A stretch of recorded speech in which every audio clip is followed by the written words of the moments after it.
안녕하세요. 해드림 출판사 이수웅입니다. 이번이 12번째 북잡기이네요. 그런데요, 제가 북잡기를 올릴 때마다 동생에게 핀잔을 듣습니다. 재미도 없고 세련미도 없고 딱딱하다는 것이죠.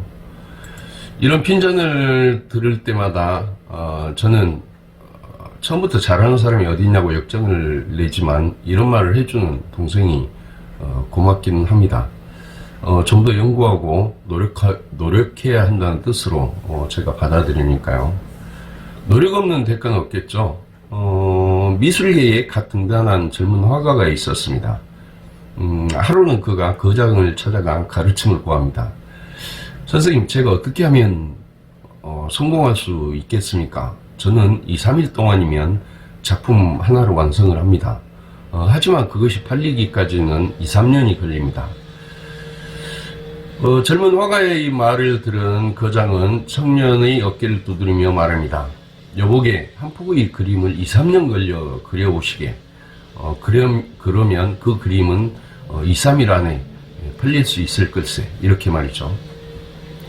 정성 들이고 꾸준히 노력하다 보면 제 북잡기에서도 3, 4일 안에 다 팔리는 무언가가 나올 수 있을까요? 하나쯤 나왔으면 좋겠습니다. 엊그제 한국문화예술위원회에서 문학나눔 선정도서가 발표가 되었습니다. 우리 해드림 출판사에서는 김영기 시집 무명시인과 유헌 수필집 문득 쇳때가 되어가 선정되었습니다. 오랜만에 두 종이 선정된 셈입니다. 물론 심사위원님들 덕분이죠. 이 시집이 무명시인 김영기 시집이고요. 이 수필집이 문득 쇳때가 되어 유헌 수필집입니다. 우리는 2014년부터 2020년까지 매년 우수도서가 선정이 되고 있습니다. 다만 2018년에는 문학나눔이나 세종도서 대신 한국출판문화진흥원에서 주관하는 우수 출판 콘텐츠 작품으로 이상범 뒷가 시집 푸득이면 알개가 되느니 선정되었죠. 문학나눔이나 세종도서는요, 예전 문화관광부에서 주관하는 우수도서 선정이라고 이해하시면 됩니다. 문학나눔은 문화예술위원회에서 주관하는데요, 문학 분야만 선정을 합니다. 그리고 세종도서는 한국출판문화진흥원에서 주관을 하는데, 문학 이외, 교양, 학술 등의 도서를 선정을 합니다. 문학나눔이나 세종도서에 선정이 되면 표지에 해당 인증마크를 붙여서 전국 도서관에 배포가 됩니다. 처음에는 한 종당 약 1000만원 정도의 도서를 구매를 하였는데 그 다음에는 800만원대 그리고 올해는 700만원대로 낮아졌습니다. 대신 문학나눔의 경우 1년에 4차까지 선정을 하죠. 선정 종수를 늘린 셈입니다. 우리는 이번에 두 종이 선정되었으니 한국문화예술위원회에서 약 1500만원어치 이 도서를 구매하게 되겠죠. 물론 구매 대금만큼 책을 새로 찍어서 납품을 해야 합니다. 이번 문학나눔에 선정된 김영기 시집 무명시인은요, 70대 아들이 시를 쓰고 90대 노모가 그림을 그려 컬러로 출간한 시집입니다. 컨텐츠가 좋았죠. 김재천 시집 공릉동도 공릉동이라는 테마 중심 시집인데 제가 아주 기대를 했지만 이번에 선정되지 못해서 너무나 아쉬움이 큽니다. 저에게도 노모가 있어서 김영기 시집 무명시인을 만들 때 좀 남다른 감정이었습니다. 이 시집은 다음에 또 이야기할 기회가 있을 겁니다. 유헌 수필가의 문득 쇳때가 되어는 처음부터 제가 아주 기대를 했던 수필집입니다. 작품의 완성도가 처음부터 끝까지 일관성을 유지하고 있죠. 목포 MBC 아나운서 출신인 저자는 수필가이자 시조시인이기도 합니다. 이 수필집 출간 직후에 저희가 출간한 책이 유현의 불황을 호황으로 만드는 관계 디자이너인데요. 이때 유현 저자와 유헌 저자 이름이 너무 흡사해서 제가 책 공부를 하면서 실수를 자주 하였었죠. 아마 이 북잡기에서도 유헌을 유현으로 발음하는 것이 나올지 모르겠습니다. 문득 쇳때가 되어가 출간된 이후 우리 해드림 출판사에서 공모를 통해 기획 출간한 민의 수필집 떠난 그대 서랍을 열고가 나왔는데요. 현재 미국에 있는 성우 이양숙 선생님이 떠난 그대 서랍을 열고에 실린 작품들 가운데서 일부씩을 계속해서 저한테 낭송을 해서 보내주고 있었습니다. 두 분은 친구 사이죠.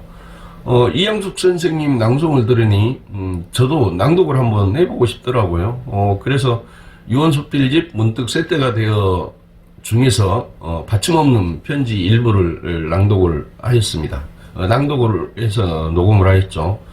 이 작품은 세상을 떠난 어머니를 추억하고 그리워하며 쓴 수필인데 시조로도 발표한 작품입니다. 처음에는 그런대로 낭독을 하다가 마지막 구절에서 울음이 터지고 말았습니다.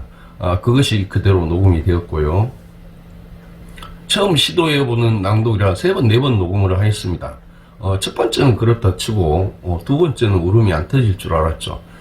하지만 세 번째도 네 번째도 그 구절에서 꼭 목이 메어왔습니다.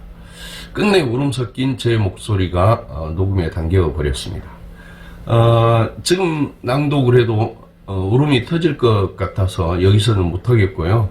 받침없는 편지가 어떤 수필인지 수필집 문득 새 때가 되어 있어 확인해 보시면 좋겠습니다. 문득 새 때가 되어는 전체 7부로 구성이 되어 있습니다. 1부 숨쉬는 돌과 2부 다시 노을치마는 평범한 일상을 낯설게 하기를 통해 수필로 그려내고 있습니다. 3부 받침없는 편지는 아주 특별한 가족 이야기들이고요. 4부와 5부에서는 기억과 추억의 이야기들을 소환을 하고 있습니다. 6부 방송 34년 쉼없이 쉼표같이 있는 저자가 방송사에서 일하며 겪은 체험들을 소재로 하고 있고, 마지막으로 7부 거기 길이 있었네는 발로 뛴 역사 기행 수필입니다. 현재 한국문인협회 부의사장님이시죠. 최원현 선생님은 유언수필집 문득 새 때가 되어를 다음과 같이 평가를 하고 있습니다. 유언의 눈에 비치는 사물들은 바로 가슴에 잔영을 남긴다. 돌에서도 목숨을 보고 천년의 이야기를 숨소리로 듣는다. 감성을 미약화해내는 수필들은 가슴으로 스며들어 공감과 감동으로 결을 만들고 탑이 되고 하늘 끝 멀리 향기로 퍼진다고 하였습니다. 문득 새 때가 되어 있는 무엇보다 겸손한 마음들이 삶의 향기로 묻어나 있습니다. 수필쓰기 핵심 저자죠. 임병식 선생님은 이 책에서 수필의 겸손함을 다음과 같이 서술하고 있습니다. 수필쓰기 자세에서 무엇보다도 강조하고 싶은 것은 겸손해야 한다는 점이다. 수필은 무슨 지식을 전하거나 가르치려는 게 아니라 어떤 사물이나 현상을 보고 그 느낌을 해석하여 전함으로써 깨달음을 얻게 하는 것이므로 교만함을 경계하고 항상 겸손한 태도를 유지해야 한다. 겸손함이 요구되는 까닭은 우선 독자로부터 거부감을 없애줄 뿐만 아니라 마음을 차분하게 안정시켜주기 때문이다. 따라서 붓을 잡을 때는 옥깃을 여미듯 겸허한 자세로 임하지 않으면 아니 된다고 하였습니다. 문득 이번 새 때가 되어에 실린 작품들은 모두 수필의 전통적인 멋을 아낌없이 보여주고 있습니다. 하나를 보면 전체를 알 수 있듯이 특히 아까 말씀드린 어머니를 소재로 한 받침없는 편지와 같은 작품들이 이 작품처럼 오랜 여운을 주는 작품들이 있습니다. 물론 이 작품은 어머니의 지난하였던 삶을 다루고 있지만 어머니의 모습을 꾸밈없이 있는 그대로 겸손하게 표현함으로써 어머니의 존재 가치를 더욱 숭고하게 하고 있죠. 조선 중기 때 사람이죠. 허균이 중국의 여러 책에서 은둔과 한적함에 관한 내용을 종류에 따라 모은 책이 한적록입니다. 이 한적록에 보면 다음과 같은 내용이 있습니다. 재물을 많이 쌓아두는 것이 얕은 재주를 몸에 지닌 것만 못하며 재주 중에 익히기 쉽고 귀한 것은 독수만한 것이 없다고 하였습니다. 이것은 물질의 힘보다 정신적인 힘이 우리 삶에서 더 중요하다는 뜻이겠죠. 가을이 깊어갑니다.